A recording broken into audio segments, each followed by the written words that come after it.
What's up, everybody? Rothstein here, Betting Public Sports Show. I'm your beloved host, famed Rothstein, a.k.a. Michael Snackson, a.k.a. Bay Old Wolf, a.k.a. Malcolm Excellence, a.k.a. Hacksaw Jim Thuggin, a.k.a. Yves Saint Croissant, a.k.a. Babe Truth.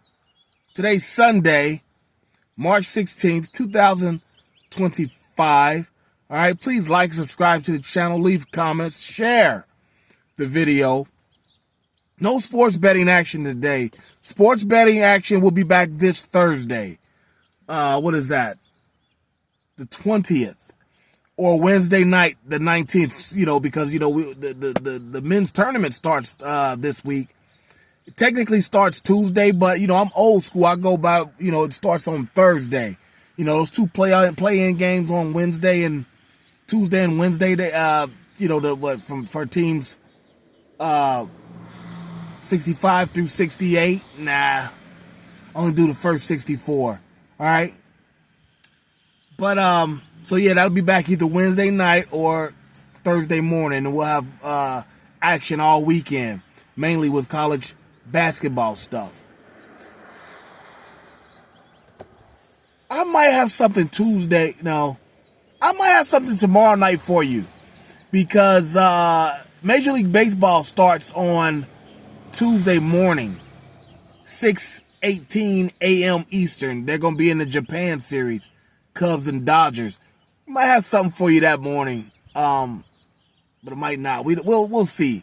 That's why you got to like and subscribe and get the notification so that when I do drop a new video. But, if I don't have it Monday night, because I'm not going to, do a video at 3 in the morning. All right. But I digress. A lot of things percolating. On these internets, a lot of things percolating. First things first, Charleston White. I don't remember ever talking about that guy ever really on this program.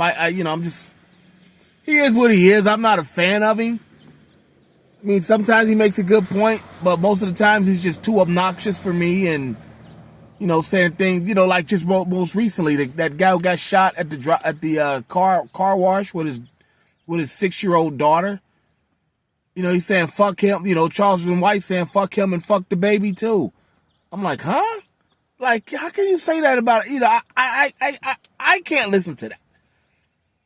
Somebody saying fuck a 6-year-old baby.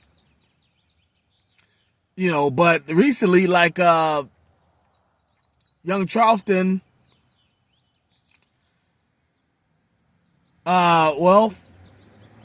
video came out of him in court when he was 16 years old back in 1993.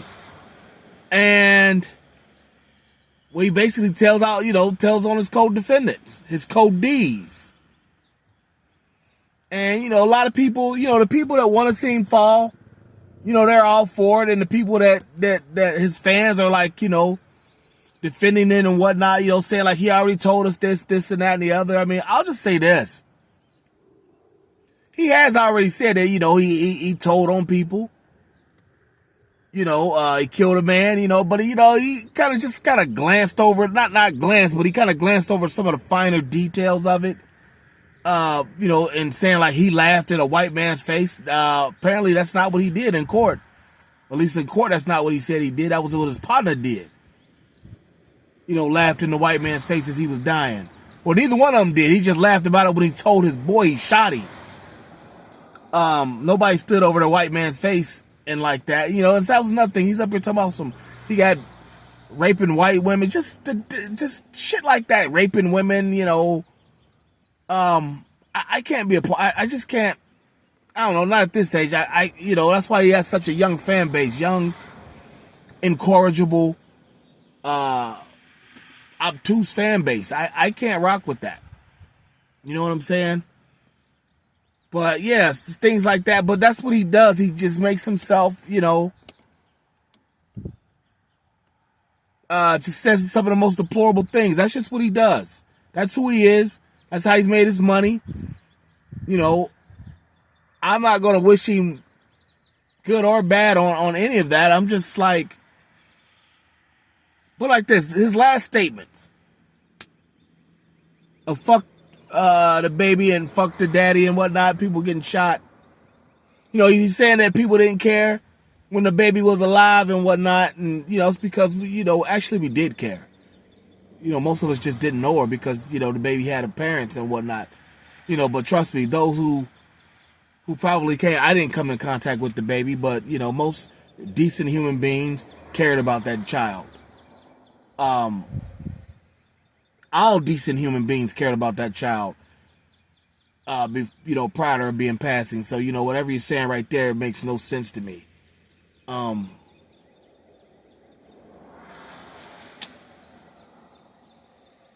just gonna say this, you know, as far as that goes with Charleston White, the people that love him, like I said, they're just picking it apart, you know, try to glance over it. The people that want to see him fall, this is just more fodder for them to see him want to fall. That's all. You know what I'm saying? I don't think he will. I don't know if I'm not saying he's a government planner or anything like that, but there's just some people like academics. He should be out of there. You know, he clearly, in my eyes, was trying to tempt a minor, talking to him about sex. That was a very inappropriate conversation and whatnot. And he should be charged with something, but apparently he won't be. But yeah, so yeah, Charleston White, you know, you kind of got to fall back a little bit, bro. Fall back on that rhetoric of you know, saying you raping people and fuck these dead people. Like, that's just, reasonable adults don't want to hear that. Even if that's the case, just reasonable adults don't want to hear that, man. That's all. And lastly, before we go, I want to talk about Choke No Joke.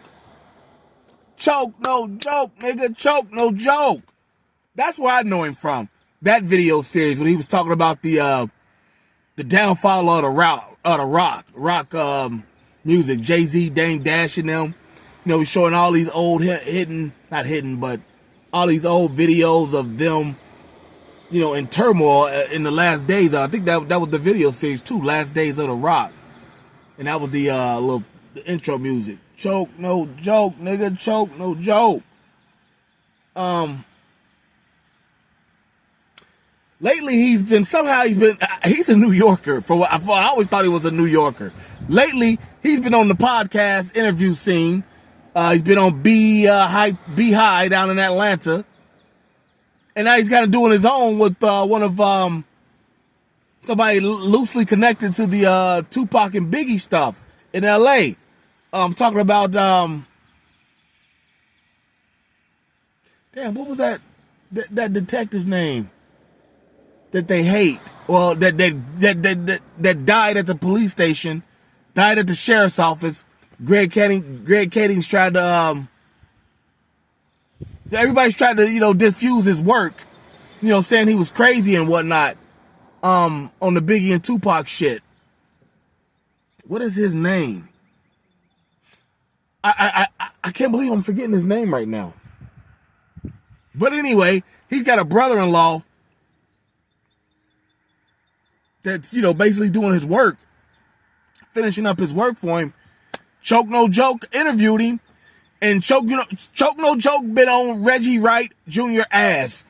Reggie Wright Jr., former head security of Bad Boy Records, Right Ray Records and whatnot, Right Way Records. He's head security for all that. And, you know, he's done a bunch of interviews. He even got his own podcast called Bomb First. And Choke No Joke has been interviewing this former LA detective's brother-in-law, and they're basically, if I'm not mistaken, unless I'm hearing this wrong, they're basically saying that Reggie Wright Jr. orchestrated both hits, Biggie and Tupac, which I'm not saying Reggie Wright Jr. did it, but obviously somebody did, because both hits were very similar. Pull up on the right side of the car, passenger side of the car, light them up, and get off into get away into the night. I mean, maybe, you know, I go to Vegas, once a year, my partner live there. And, I've been to LA and whatnot. Maybe that's just normal procedure, protocol for how they do a whacking. But I'm just saying, because this, well, I'll just say this. Choke No Joke has been saying a lot of stuff that I said in my interview with Greg. I got lucky and got an interview with Greg Kading. It's on my page. Matter of fact, it's 3 or 4 parts. The full version in 3 different parts. All of the links to them are in the bio of this one. They're all in the bio of this one. You can see them because from what I understand, it's the last interview that Greg Kading's done on any of that shit. I got lucky. He was talking shit, put his number out there, talking to me. He was talking shit to me, put his number out there. I called his bluff. And, when I called his bluff to interview, he had to honor it. He had to honor it, so I give him props for that. He did honor it. But yeah, Choke No Joke, like I said, he's on Reggie Wright Jr.'s ass. And I can see where Reggie Wright Jr. Was a little dirty, just because he's he was a cop that went to jail eventually anyway for the weed shit. He was in the weed gang with his dad or whatnot. From what I understand, he took the whole rap for his dad, Reggie Wright Sr. And he wasn't an LA cop; he was a Compton cop. But, just that whole, I'll just synthesize it with this. I've never felt like we've been told the total truth. Maybe 60% of the truth about what actually happened in the Biggie and Tupac murders. That's what I feel like. We've been only told maybe 60% of truth between the both of them. Because I've never believed that this Poochie guy was the murderer. I've never believed that. I even said that in my Greg Kading's interview, taking 15 grand. This dude's with the shits, riding bikes and whatnot, and he only takes 15 grand to crack Biggie. Out in LA, that's gonna last you 2 weeks, 15 grand. If that. And if he has a smoker, you know what I'm saying? If he a smoker, like somebody tried to suggest, he might be. It's gonna be even less than 2 weeks. But 15 grand, this dude's supposedly with the shits, one of the best hitters, and he only takes 15 grand to crack Biggie. Nah. I've never bought that. I've never bought the timeline of Biggie or Tupac's murder in Las Vegas. I've been to the MGM Grand. I've been to the Strip, and not even on a Tyson fight night. Just on the Strip, it's wall to wall traffic. It's busy on the weekends, and then that's the Tyson fight night, and it just put like this. How do you? Let's see. The fight arena in MGM probably 12, 15 grand. Then just the normal people in the casino, the normal casino goers and occupants that are in the hotels. MGM Grand right now is the biggest hotel in Las Vegas.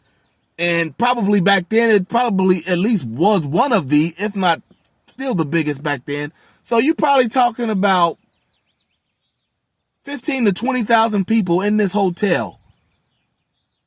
And these 4 people, Tupac and the people he's with, Suge and them, they just happen to see one of the long-standing, most violent ops out of town. I'm just not buying that. I'm just not buying that. Like Whack 100 said, there's certain people that we know that if we can't go all the way, just leave them alone, because we'll wake up and find out that they done bodied some shit. Like Boozy said on my favorite Vlad interview, like Boozy said, what's the clip? Boozy thinks that Orlando Anderson was planning to kill someone that night that he shot Tupac. That's the clip called. That's what the clip is titled. Boozy wearing that fly ass white Bally sweatshirt. He even said, Orlando, one of those dudes. And these were his words. You gotta fuck over him. You gotta fuck over him or stay out his way. Orlando was one of them dudes. Like you just didn't. He was just one of those dudes you just didn't cross. Probably happy he was on your team, but yeah, stay out of his way. If you was gonna be his op. And so I've never believed none of this shit that we've been told about Tupac and Biggie. Especially as I got older and realized how cops lie, be fronting. So now we got Greg Kadings, Vlad, and the other guy, who did the murder rap with Biggie, Tupac, the shit on USA TV, whatever it was called. And I'm trying to get in touch with that guy, see if he wants. He does the deep dives on YouTube and whatnot. He used to be a writer and whatnot as well. See, he's a source. He likes to keep the cops as his source because he used to be a writer having to deal with them. You don't want to offend them, and you got to deal with them every day on the crime and courts beat. The beat, that's what he does. That's probably what he did every day, deal with the cops and the courts. And so he doesn't want to offend them and tell them like, no, these motherfuckers been known to lie. Trust me, them motherfuckers been known to lie. And lie to you if they have to. Right in your face. Will play and lie right in your face. And so he's believing everything they're telling him. I've never believed none of that shit. None of it. None of it made sense. So basically what they're telling us, that Tupac is the most unlucky motherfucker that ever lived. The night he was killed. All that shit they had to go through to find him after he jumps Orlando. Seemed like there was some planning going on. You know what I'm saying? Biggie is actually a little more believable.